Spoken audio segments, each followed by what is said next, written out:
Hello, Bevin. Hi, Chris. Good to see you. Good to see you. Thanks for coming. You're welcome. Thanks for having me. Wow, dude. You do some stuff. Let's talk about it. Okay, sure. Drums. Let's just start there. I do those. What's your background? Where'd you start playing drums? At home. I started playing drums when I was about 5 years old. My dad got me I showed interest in drums, and so my dad got me a leather suitcase to play on. Sweet. Because I think it was Dwight Yoakam playing on the SuperDave Osborne show. Yeah. Musical guests, and the drummer had a leather suitcase like on a stand. It was mic'd up, and it sounded pretty sweet. Yeah, nice and dead. Yeah, so that's how I got started. And then my dad played bass in a cover band around that time. So I would get these tapes that he would get for rehearsing, and it was all just like old Canadian classic rock, like Not shitty old country music. no, not much of that. It was like Kim Mitchell and Collective Soul. I guess I'm sick of that band now, but you know the music of the early '90s. So And Tom was rocking bass in a cover band. he was, yeah. I don't think he was in that band for very long, but I think I still have those tapes somewhere. I have so much old shit. Sweet. So, yeah. So then just beating on a suitcase. Yeah. And then eventually you were like, I could hit 2 suitcases at the same time, maybe. Yeah. Yeah. That's pretty much how it went. I think like a year or so later, I got like a Yamaha electronic drum thing. It wasn't a drum set, but it had like 4 pads on it. And I play with that. Yeah. And I know exactly what you're talking about. Yeah. And then not long after that, I got my first drum set, which was like an old church kit that this church was getting rid of. And my dad was playing in another band at that time called Shoeless Joe. It was like a Celtic rock band. Sweet. And their drummer, she got word that this church was getting rid of this kit. So she got it, and she dropped it off. And that's where things really took off. So. Sweet. Early influences. What were you after Shoeless Joe and the 90s cover band songs were in the bag? What did you what'd you latch on to first? I was around that time I was listening to Red Hot Chili Peppers, Silverchair, Green Day. I had the Dookie on tape, and I loved it so much that my sister bought me the Dookie poster. But because I was a kid, she like cut the bottom half off of it. So I like didn't even know it was at the bottom half forever. It was just like the top half that said Green Day. That was it. I guess there was like, swearing. And poop. There was poop all over. Poop there was monkeys you could find poops all over the I remember that monkeys poster. Of course. So I had that. But a lot of Silverchair, a lot of Green Day. Frog Stomp, and I think Freak Show just came out. So because my friend, Aaron Johnson. Yeah, that's where I got into Silverchair from. He made me a tape. Yeah, one side was Frog Stomp, the other side was Freak Show. Yeah. Yeah. That dude had an SG. He did. When we were kids and nobody could afford anything, he had a Gibson SG. Yeah, and then his mom was cleaning and was leaning against the pool table, and the headstock broke off. Oh, it was the worst. He was so pissed. He was the worst. Yeah. Aaron Johnson. What a guy. Yeah. That's going back. Absolutely. Back on your timeline. Mm-hmm. We're into late 90s now, clearly. Yep. You take any lessons, or you just start listening and watching everyone around you? You got a bit of a musical family, so everyone's making music, and you're just absorbing it, or did you take something deliberate and go, hey, show me how to hold these sticks and show me where I should be hitting what when? I didn't take lessons until after high school. After high school. So I was like 18. I think either 17 or 18. Maybe I was just finishing high school, but I was with Jeff Whittle. But that was like half a year. Like that was it. So it was maybe, and I didn't show up ever. So I probably got like 4 or 5 lessons in, and like most of it was me just learning how to read music again. So once I finally like got that out of the way and we were learning really cool stuff, he was like, okay, that was the last lesson. We'll see you next year. I was just like, oh, okay. All right. Just hit my stride. I should have shown up more. Do you remember what you told me on how to, I was like, tell me how to drum as good as you. Do you remember what the secret was? No. The album was Lateralis.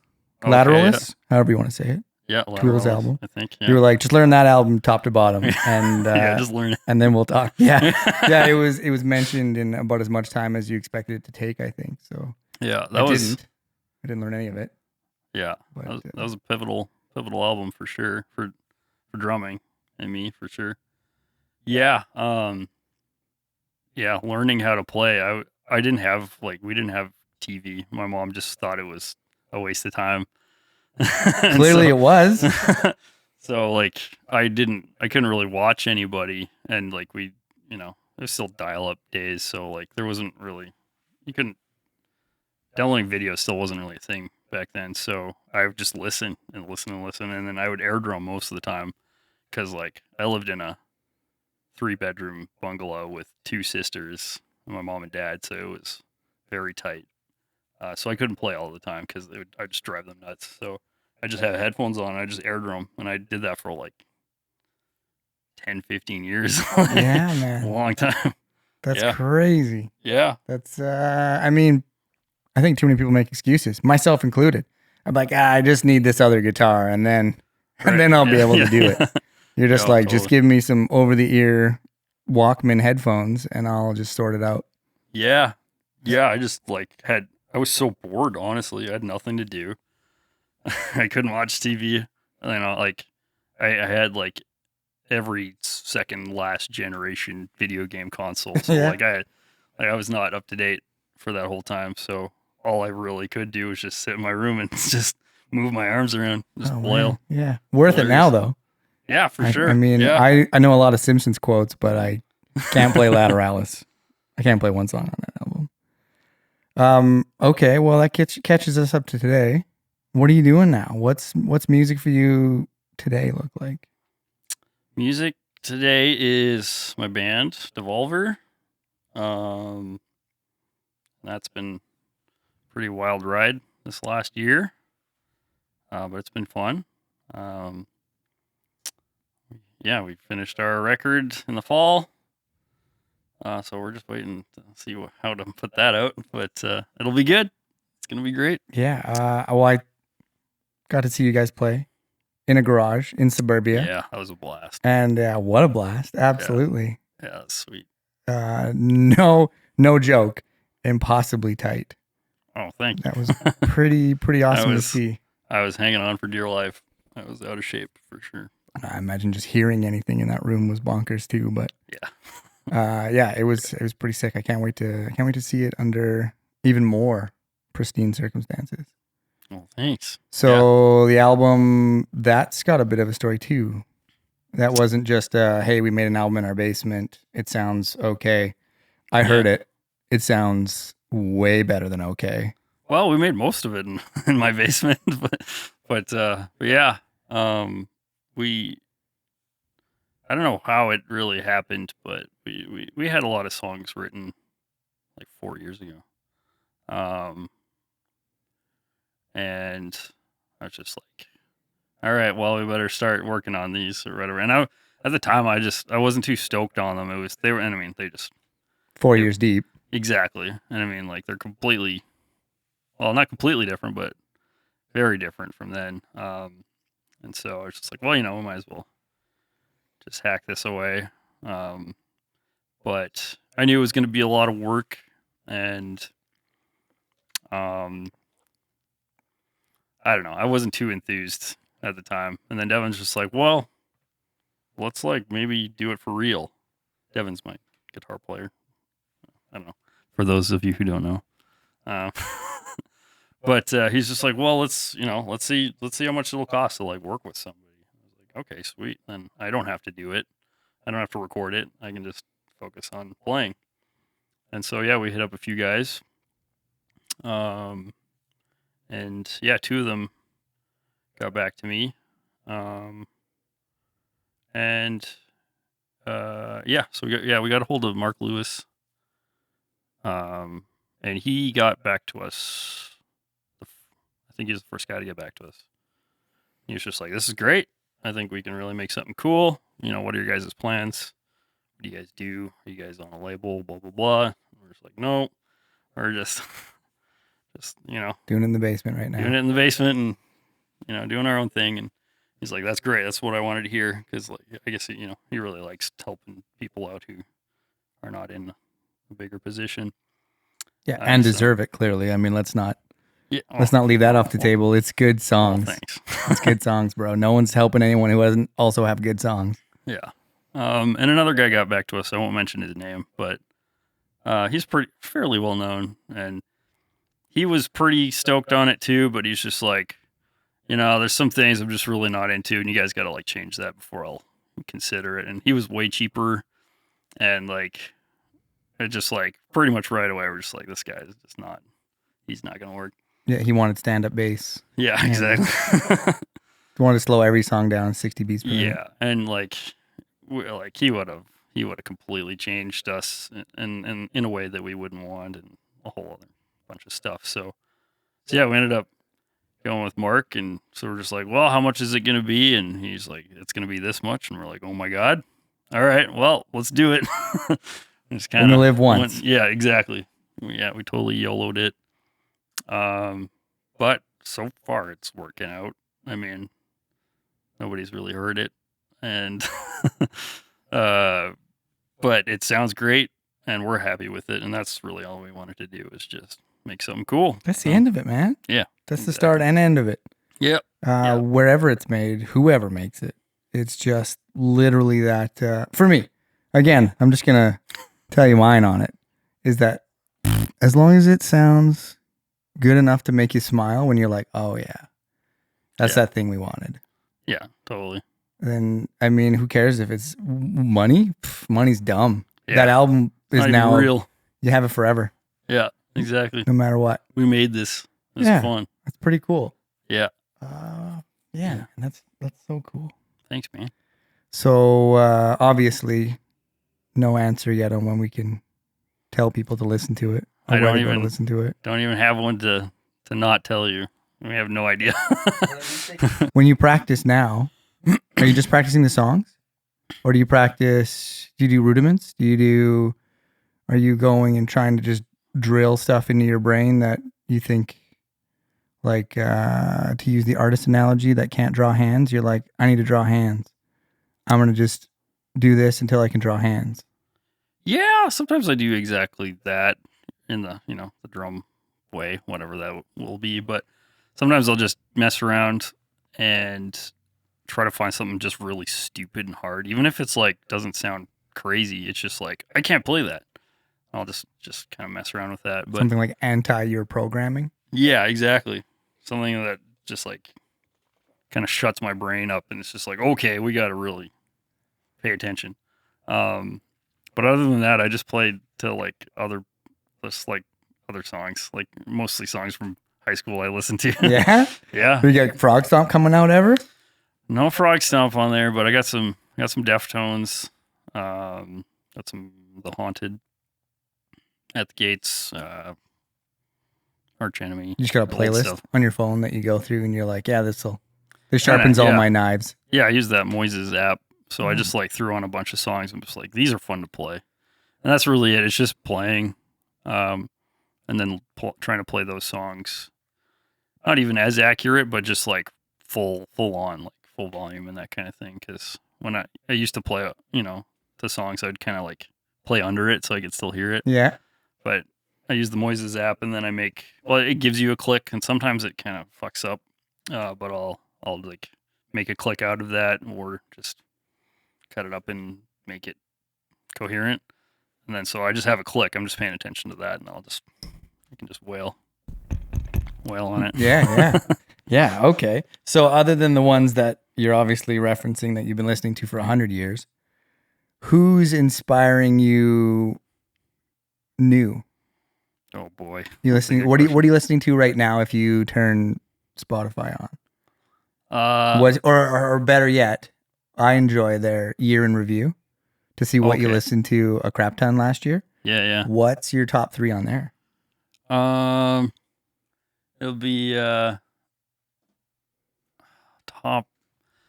I don't know. Right now, I'm listening to Misery Signals again, thanks to you. They're so good. And Limp Bizkit, actually. Really? Yeah. Dog Poison got them on my radar again. Oh yeah. Honestly, it's just like when Hot Weather comes out, it's like Deftones, Limp Bizkit. It's just like that kind of. Mine's like gutter punk. Oh as soon as the windows roll down, yeah, I'm playing like old Rancid and just crunchy, angry, fun stuff. Totally, yeah. What does writing look like for you? Writing? Yeah, writing music. Or are you just letting everyone else do all the work and you're just sitting down and behind them like a drummer? Just kidding. That's a fake joke. It depends. Like sometimes, what usually happens is that like, Devin writes all of his songs in Guitar Pro still, so it's all tabbed out. That's crazy. And he puts on drums just so he can just pick a groove or whatever and stay on time. Sometimes it works. Most of the time it does for me. But a lot of the times now it's like, do not send this to me with drums on it, or else I'm gonna play that and I won't get it out of my head. Yeah.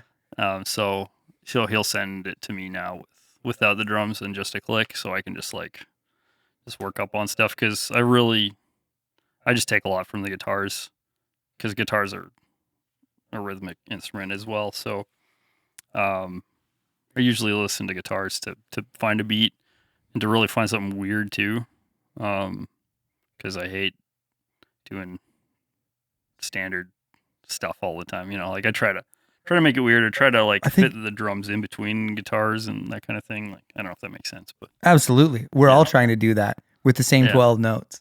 Yeah, exactly. Like the same, that's all we got. Basically square rhythm, but we can, Rubik's Cube, scramble it up. It's kind of yours drummer's world to divide now, to make it more interesting, where you're putting. There's nothing cooler than when a band rolls the same riff and then the drums completely flip on their head and you're like, this isn't the same riff. Yeah. But it's the same riff. Yeah, totally. But drums just made it so much better. Post rock. That's why Misery Signals is so crazy and so good, because it's just like drumming's all over the place, but it's like, it's like the guitar riff and the drums are like opposites or something. Like and then they circle back to like hardcore. Yeah, and then just go right into a simple Yeah, it's so good. It's so fun every single time. Yeah, it's awesome. Did you ever not want to play drums?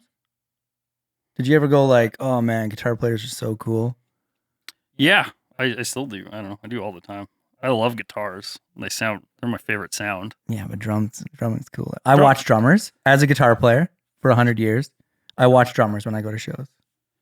Yeah, I don't know what I watch. I think I watch drummers too. I probably would do the same thing, but I don't know. It's like drums is my DNA, so I don't know. I don't really think about it. I don't like it, as much as I probably used to, but it's not that I hate it.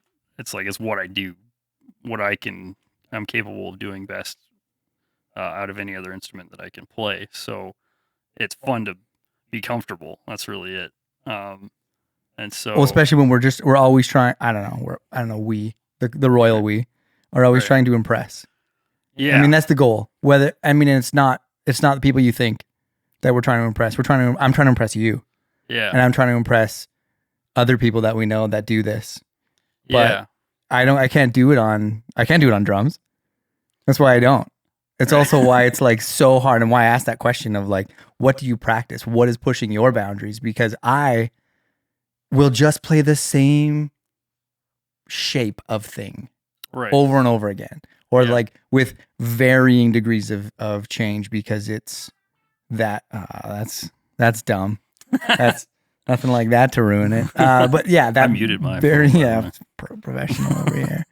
That box that you play in for so long that it makes it terrifying to go, oh yeah, no, I'm gonna slow down, or I'm gonna play in a weird meter, or I'm gonna do this weird thing that makes me look like I'm not.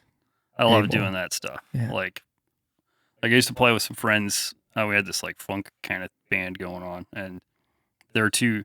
I was playing with. Do you remember Tyler Dominy? Do you remember him? He played. Let's say yes. He played. Oh man, I can't remember names right now, but his drummer was like that librarian at the college. Remember him? No, not at all. Wow. Come on, you gotta remember librarian guy.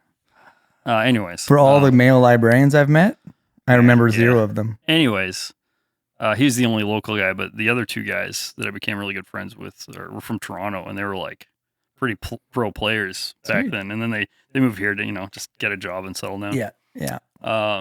But yeah, one of them is an incredible keyboard player, like child prodigy, like classically trained guy. And then he like kind of broke out of that and started a rock band in the early 2000s. Like kind of pop rock kind of band. And then his friend Brett, just an incredible drummer, but also the best bass player I've ever played with. He's a machine. Some people take it all. Yeah. So we were playing, like we kind of got along because I met Paul, the keyboard player at Long McQuaid.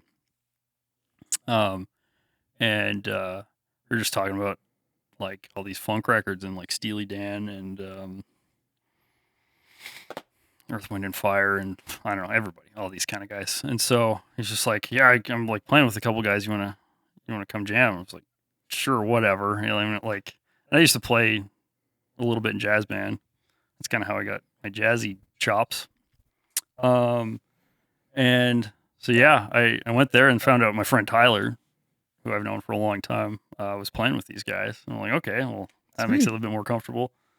And like these guys would play me to death. Like they were insane. They were so good and like just like effortless and just laughing. And I was just like, oh shit, okay, this is really putting me on the spot because like it's a whole other style. And I don't need to play with friggin' clubs in my hands. I don't have to smash these drums. And so, yeah, that was a lot of fun because it was so hard. And I'm just like, oh, I'm just right on the edge of hanging on.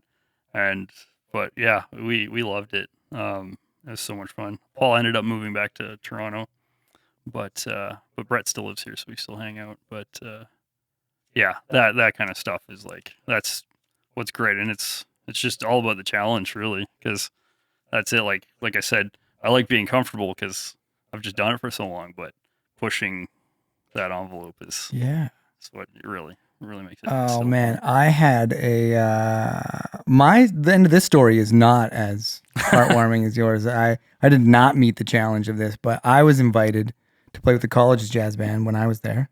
Right. And I've been playing guitar for a little while. I was like, yeah, no big deal. Oh, absolutely.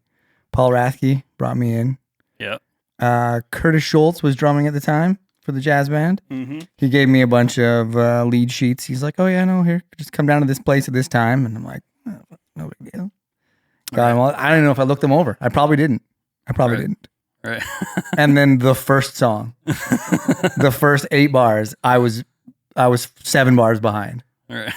It was just like yeah. unhuman speed and yeah. chord changes that were like, you guys don't ever want to hear a chord for like a couple strums? No, it's just one of those.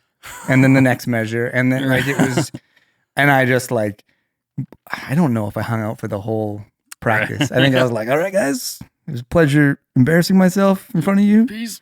You guys are great. You guys are going you guys are going places. You got moxie. Just ducked out. And it was like the most humbling experience ever.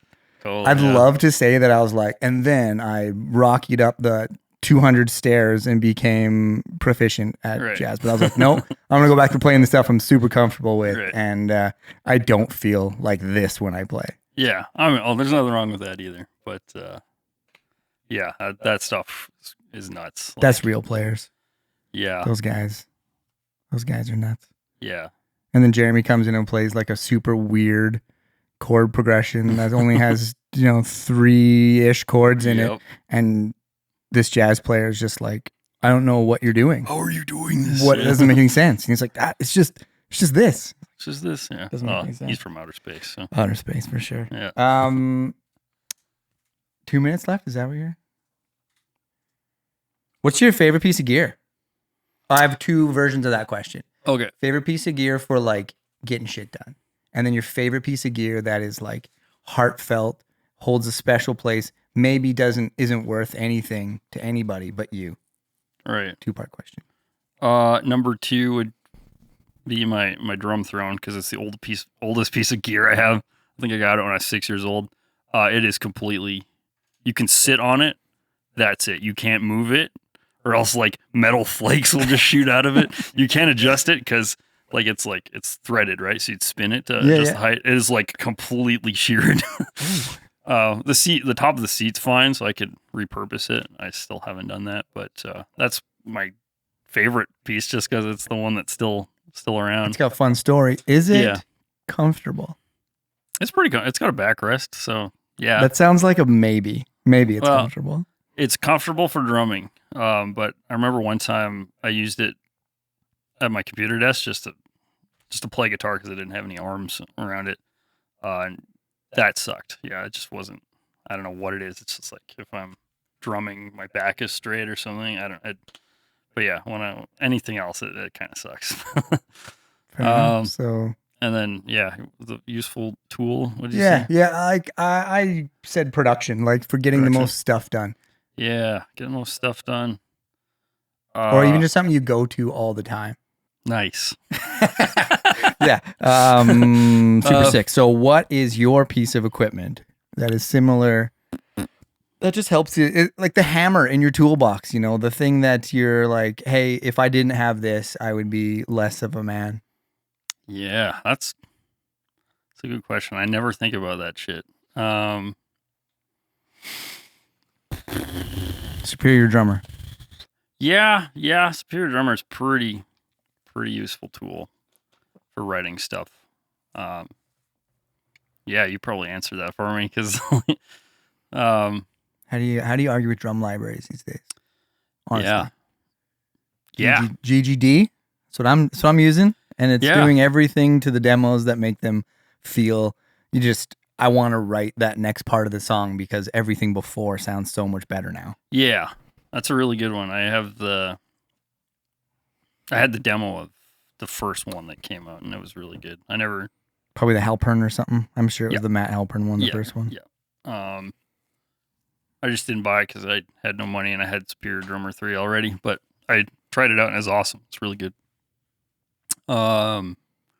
Yeah. Okay, what's number 2 since I answered Superior Drummer for you? Number 2, I don't know what are you going to answer for me? Pultec EQ.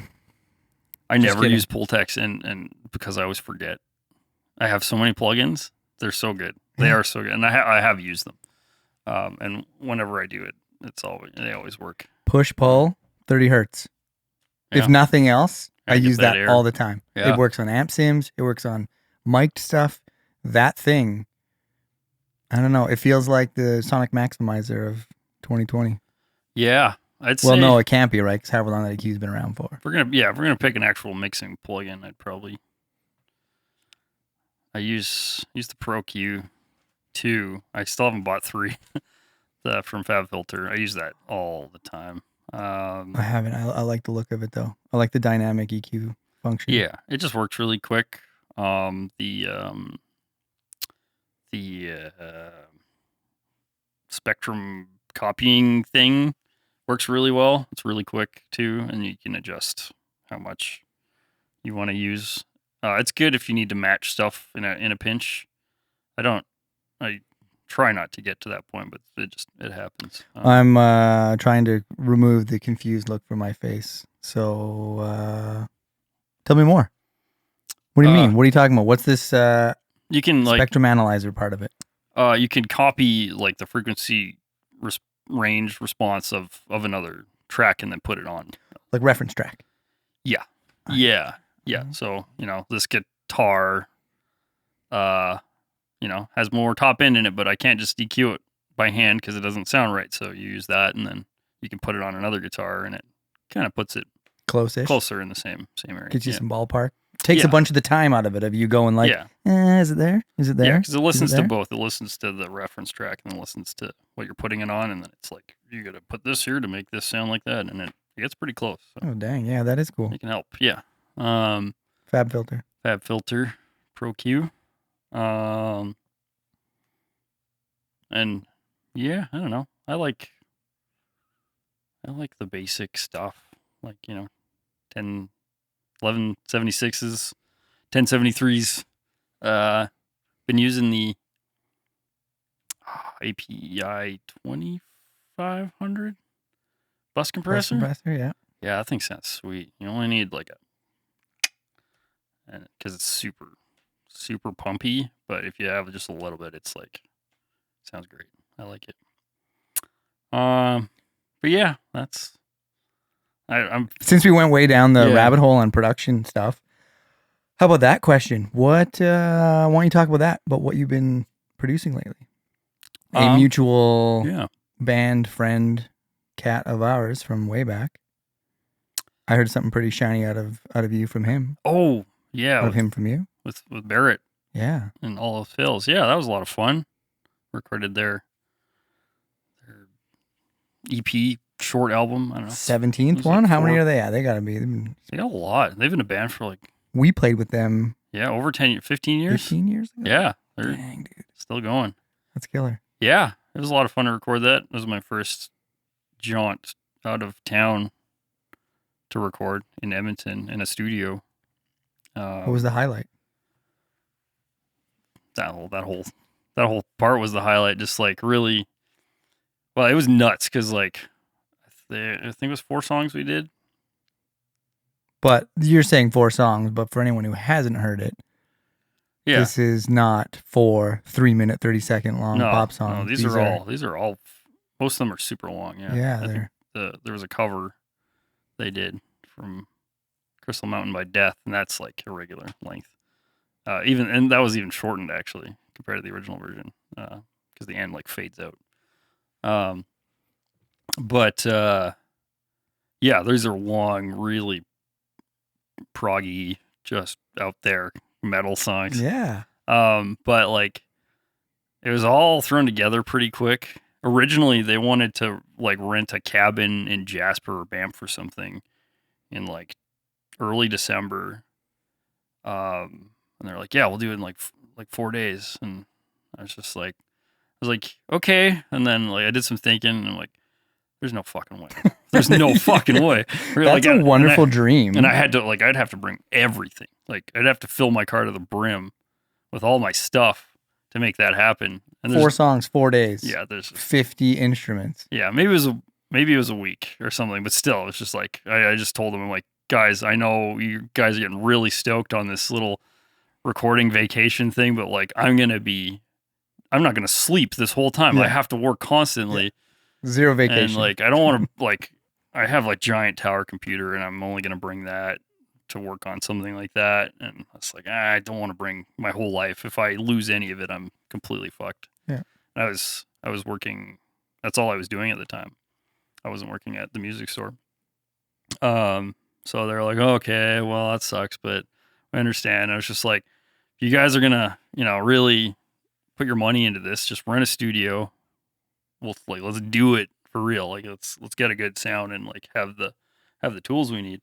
So they're like, okay, yeah, that sounds cool. So it was a couple months later in February, end of February, I think.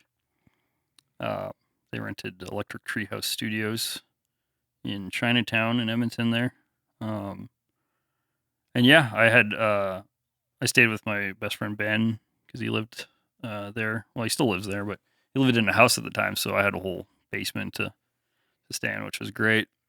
And we did that over 14 days. That was not enough time. And not enough time. Yeah, exactly. We didn't finish it. Yeah. But we did all the drums, bass, and guitars. And we were doing 12-hour days. No breaks. it was insane. I was completely destroyed by the end of that. And then about a month later, Barrett came down and did his clean vocals. Because he could only come up for the weekend, so he couldn't get the screams done. Yeah. And he just felt more comfortable doing the screams at home. And they turned out fine anyway. So that's how that was made. And yeah, that was a lot of fun. It was crazy because it took them about a full year to give me all these synths and backtracks and samples for these songs. And there's about, each track was about 116 to 125 tracks. 4 days in a cabin in the woods. Yeah. It was never happening. Yeah. Exactly. Good on you for catching it, though. Yeah. I mean, we all want to be optimistic, and we all want to, you know. There's a big gut feeling. It's just like, don't do it. And I was like, okay, there's many red flags coming up here just to like, we just would have ended up being day 2. And it's just like, let's just get drunk and figure it out. One song's good too, right? Yeah. No, it sounds great too. It sounded really good. Well, I was super stoked on it. Yeah, thank you. What else can we hear that you've had that big of a hand in producing? I did. It was a single. I did one with our buddy Arjun, with the band The North Bloods. That song is called. I'm so bad. Yeah, we're gonna put a link for it right here. We'll put it right here. Right here as well. Right here. It's called Golden. That's what it's called. That's a great song. It's like pop folk rock. It's really catchy. But we put a lot of work into the drums on that one because we rented out Demet Hall out in Demet, which is just this pretty big hall. It's all made out of wood and straw. So it's super nice. I've seen some pictures from there. Big A-frame, and kind of a balcony at the very back. So we put up 14 room mics, I think. Yeah, something like that. Why not? That sounds like too much. But, sounds like a lot. But it was too much. There was definitely a lot of room mics. I feel like 4 is a lot. It was like 1, 2, 3, 4, 5, 6, 7, 8. Okay, at least 10 room mics. Yeah. So we got this. How many did you use? I guess is the end result. I think we used all of them. We that one actually got sent off to our friend in Edmonton, whose name I will link below. Really good dude though. Wow, man. This guy from Edmonton, he's done a couple of records for some Juno nominees and stuff. And he's really good. But I think he used most of them because it sounds huge. It sounds really good. But it was a cool little joint effort with me and Arjun, and it turned out great. And then, the rest of the stuff was just recorded in my basement. Yeah. Did anybody get upset when you didn't put 8 extra mics on them after drums had 32 channels on a 4-piece kit? No, I don't think so. Just checking. I don't know the dynamic. I had to think about that. But like, can't we just mic the back of the amp? Back of the amp head? Mic the headstock of the electric guitar? Yeah. Oh, yeah, that's really important. That gets all the... Did all that scree. Yeah, all that... Right? Yeah. Cool. Yeah, totally. So we'll link all that. Yeah, right here. We'll make sure. Okay, well, that's pretty cool. Yeah. Is there something you've been interested in trying but haven't found the time yet? I know you do some photography, but you're already crushing that, it looks like. I mean, I've put a heart on every single picture I've seen. But is there something else that you've been meaning to try that you haven't found the time to yet? Oh, yeah, probably. I'm trying to finish a solo record thing. It's coming together very slow. That's but exciting. Yeah, it's cool. It's mainly just like an outlet. Hand farts? Rhythmic farts? Yeah. I'd buy that. There's going to be some in there. I'd buy that. Some shitty rap. I'm just kidding. Maybe I'm not kidding. Yeah, I don't know. That's been kind of a COVID starting thing, and I should have done it back then, but I also didn't have nearly as many ideas as time has accumulated. But yeah, that's something I'm gonna try to do somehow. I have no idea. How much can you share? Or is it like hush hush? I talk to you semi-regularly. Yeah. This is the first I've heard of it. Yeah, I guess You're so. hearing it here first. Well, it's not hush hush. It's I don't know. I'm pretty self-conscious about it, honestly. It's gonna be great. Does that help? Well, thank you. Can I It ask? does help. Can I ask random questions that might Sure. illuminate? Yeah. Concept album? Question mark? Maybe.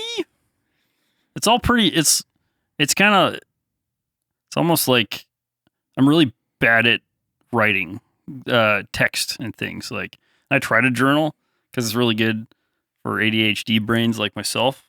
But I just can't get around to doing it. I wonder why. Paper bag. Squirrel. But I don't know. I think it's more like an outlet for therapy or something. I don't know. There's some pretty strong emotions in there, which is cool because like I can just fucking scream it out and like vocals. You're doing vocals? Oh yeah, I'm doing everything because like Shit, that's yeah. the other thing is like it's not ready to be a collaborative thing. As far as it goes right now. So it's just like this is mine. I'm gonna do it my way. I don't want to deal with any.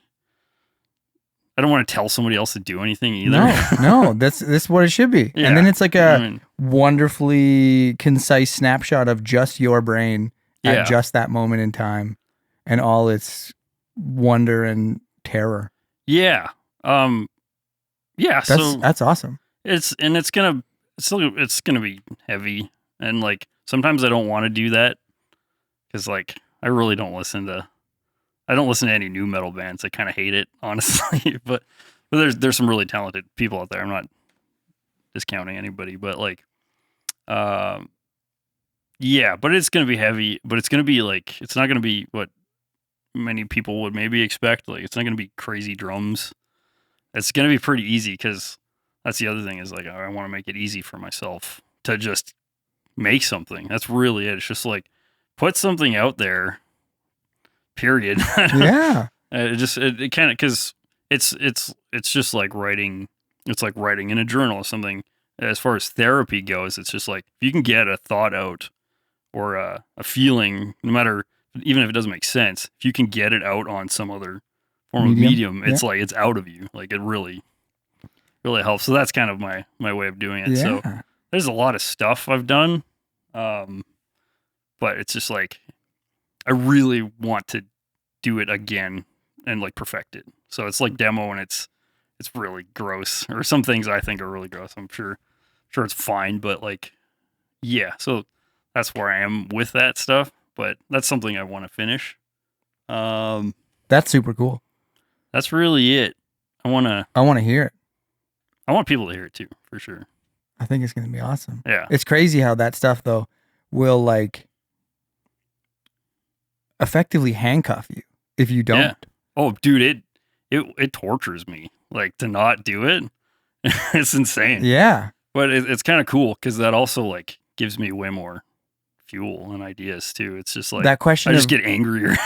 That question of pushing boundaries of creative extremity, where we're like in that box all the time, super comfortable. Yeah. That box, I hard fasten those walls by like, oh no, I'll just, as soon as this riff gets a little bit better, I'll record it and then I'll turn it into something. But if you just literally vomit it onto the page, then you can look at it a little more critically, sharpen it if it needs to be. I mean, probably does because I'll track it loosely-ish. Yeah. But then all of a sudden, that thing that I've been like going to every time I pick up my guitar, it's not the first thing that I'm hitting anymore. It's now like, it's now there if I want it, done, but it's also like, oh, that kind of brought up this other thing that made way for other shit to come forward. 100%. Yeah. Yeah. Cause like even with me, I'll have like, sometimes I'll have full arrangements or songs and I can't just like do it all at once. It takes a lot of time. And that's what drives me crazy sometimes. But some other times I get stuck, or I have like one idea, and it's just like, that's really sick. But it's like, that's it. That's where it ends. And it's like, until I start putting it out there, just like writing it down, then it just like other things just come out of nowhere. And it's just like, that's why you gotta do it. Yeah. It's just gonna, even if and sometimes it's garbage. Sometimes it's such garbage. Yeah. I have a riff that I had a preset saved for on one thing or another. Right. That was called Veta Delay riff. Veta. Therein lying like how long ago that is. Yeah. It was music store over a decade ago. Yeah. On a Line 6 Veta, which probably doesn't even exist anymore. I'm certain it doesn't. Those are so sick, man. I had the combo for a little bit, the 212. Yeah, and that's what it was too. They had one at Long McQuaid. It was the same one I was renting. It wasn't GP Music, I don't think. Then maybe. I don't know. It was forever ago though. Yeah. But that riff has just plagued me. Right. This dotted eighth delay thing. Right. And I've finally gotten it out, and I got to write a bunch of other stuff as a result of not picking up and immediately playing that every single time. Yeah. But it still sucks. Right. I go back to it, and I'm like, I even tried going at it from every angle I possibly could think of, like taking it apart, figuring out what key, what mode makes sense, and then forcing other parts around it. Yeah. Straight garbage. Right. And that thing stopped me from like doing anything else. Every time I picked up a guitar, I was like, this riff's cool. Yeah. Yeah. For 6 years straight. Totally. Oh, yeah. Talk about not getting anything done, man. Yeah, like, puke that out. Yeah, I've same kind of thing. I've had stuff in my head. It's like, this slaps. It's sweet. And then I like play it and put it out there, and I listen to it, and I'm just like, what the fuck was I thinking? What was I waiting for? Yeah. I need to take this crap so I could get the stuff behind it. That's just it. It's telling you to just put it out, because it could be gold, or it could just be like, ugh. Be a shit hurdle. Yeah, exactly. Yeah. A turd hurdle. A turtle. Totally. Mm-hmm. Well, that's cool. Yeah. I'm really stoked to hear that. Thanks. Whatever that sounds like. Yeah. I have another weird question that came up, brain baby, while you were saying it. Sure. You're talking about not playing crazy drums. Yeah. I expect that. Okay, cool. Like, I mean, the world expects crazy drums out of you. Oh, yeah. I would expect crazy drums. Yeah. But that seems illogical. Yeah, it's... What if you're a great drummer? Well, thank you. Thank you. Thank me. Thank you. The link will be below to thank you. You're a pretty good guitar player. Thanks. I try. But would you have this big lopsided thing if you're like showboating on drums, and then you're trying to like keep up and keep it relevant? Yeah, it'd be like Gojira, just like easy guitars and just, which is sick, by the way. But that's not what's in your head. It's not what's in my head exclusively. It's freaking like it's not 4 chords. It's definitely still weird. It's got to be weird for me, at least. But, I'm picturing big box of shit. Yeah. Crotchduster. Yeah. Yeah. That's what I'm hearing in my head when you're talking about, when I'm like, if I was trying to picture what's in your head as a solo album. I don't know. I guess for like it's every song I've written is in a completely different tuning on guitar, which doesn't make it easy. Nope. But that's just how it happens. It's like I'll have like an idea in the shower for like this whole thing, and then I'm just thinking like, what is this tuning in? And then it's like it was like open A minor or something on a 7 string. And so it's like, and then I realized that the whole song is played with my thumb. Like that's yeah. So like it's because I'm not a great guitar player, and I really don't know. I know basic, your A, G, whatever chords, but cowboy chord. But when I play heavy stuff, I can't think that way, or else I'm just playing like AC/DC, like, so it's always kind of weird. But I'm just trying to make really fun, kind of big sounding melodies. So you don't necessarily need crazy riffs and crazy drums to do that. Yeah. It'll distract from the meat. Yeah. So I don't know, some songs. One song kind of sounds Deftonesy. Another song is like weird. I was like, I guess Opeth maybe kind of. The open A minor 7-string one? No, that one's really weird. I have no idea. I've never heard anything like that. It immediately made me think Ghost Reveries album. There's a lot of open tunings. It reminds me of one of those proggy 7-string bands you listen to right Classic, now. Yeah. But I can't remember which one. But some of it's kind of like black metal influence, but it's not black metal. There's no like and blast beats. It's like just scary and evil. So I guess that's kind of where the Opeth thing comes in. And I can't scream, so it's all like clean singing, which is I have no idea what to expect. Yeah, when people when I talk to people about this, which hasn't been too many people, just because I don't know, it's still I'm still working on it, right? So they're just like I don't think I've ever heard you sing. It's like, yeah, you've never heard me sing unless we were recording stuff and you were like, Chris, you're singing it way wrong. Yeah, it's these notes. Yeah, exactly. Oh, you mean notes? Yeah, well, it's notes. And I'll be like, you gotta sing like this note, and it's like really shy. Yeah, and I'm a pretty shy singer. I had like a lot of stupid elementary school traumatic experiences with singing, so it really fucked me up for a while. So that's the way it goes. But now I'm just but now what you can't lead with traumatic experiences. That just ties into like just going back, like it's all working on this. It's basically a self-therapy session again. It's just working through all this horse shit that doesn't matter.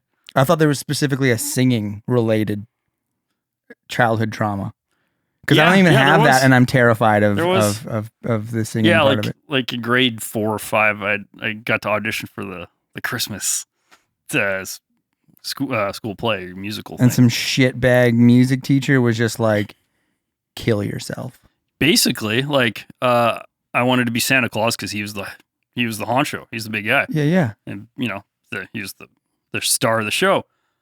So she's like, okay, let's sing Twinkle Twinkle Little Star because everybody knows that song. Yeah. And so I'd sing Slam Dunk. I would sing in my range, which was lower than all the other kids. And she's like, no, you can't. Like, you got to sing higher. So Santa Claus, he's an adult. Yeah, adult male. So I sang higher, and it like sounded awful, and like all of the hot chicks, grade 4, were there. Of course, and they're just fucking laughing, and I'm just like, oh my god. And she's just like, no, next. And it was just like, boo. Oh, man. Yeah. And so it's just like, okay, obviously I fucking suck at singing, what's really funny is that my friend at the time, Ryan, got the part. And I'm just like, dude, how you can't sing that high? He's like, yeah, I can't. I just sang that high for the audition. And then for the play, he sang low. This is like, what the hell? Crook. So, yeah, exactly. And probably married all those girls. Yeah. And not even fair. Yeah. That's bullshit. Well, I bet you I like this album better than I would have liked that performance. Oh, yeah, absolutely. Fuck yes. We almost out of time. Nice. One time I had a traumatic experience with singing. Yeah. Not really. I was an adult, so I don't have any excuse. But I was in college. Jeff Whittle, actually, to call back to him again. Yeah. Stellar fella. Yeah. Super talented cat. Absolutely. Top shelf dude. We were doing this electroacoustic ensemble was the name of the class. Write original music. Right. Performance at the end of the year, that kind of thing. Yeah. And I was doing that singing you were talking about where you're like, I can hit all the notes, but I won't put very much into it. Yeah. I was doing that. Right. And he's like, why don't you sing it though? I was like, oh shit. but I am. Like he wasn't harsh about it at all. Like he was well better than that your music teacher there. She sucks. Right. But I went home and I was like, listen, level with me, Margaret. Yeah. Has everyone been just American Idoling me my whole life and just been like, well, you're doing so great. Like for you, this is really great job. It's really great for you. Yeah. And I had a big old, coming to terms with maybe practice. Yeah. Maybe practice is necessary. Yeah. So I'm glad that you're breaking through that bullshit. Yeah. That's some garbage there. Yeah. And honestly, I think it was COVID and being Home Alone for like 2 years. I was just like, I'm gonna friggin' blow my voice out and see what I'm doing wrong. Figure that out. Because I've always had good pitch, but I just never tried to project because it's just like, oh, I obviously suck. But you were our bass line trying to go like, oh, what am I supposed to be singing here, Bevin? Yeah. And you'd be like, no, it's this. I'm like, oh, fuck. You think I hadn't sung this song 100 times in front of people? Yeah. And now we're recording it, and I'm still like asking you what my notes are. Yeah. Yeah. Well, I guess we're getting the. We're gonna have to do it again because there's a whole bunch more to talk about. Yeah. Tomorrow. Same time. Same time next year. Bevin, thank you. Thank you.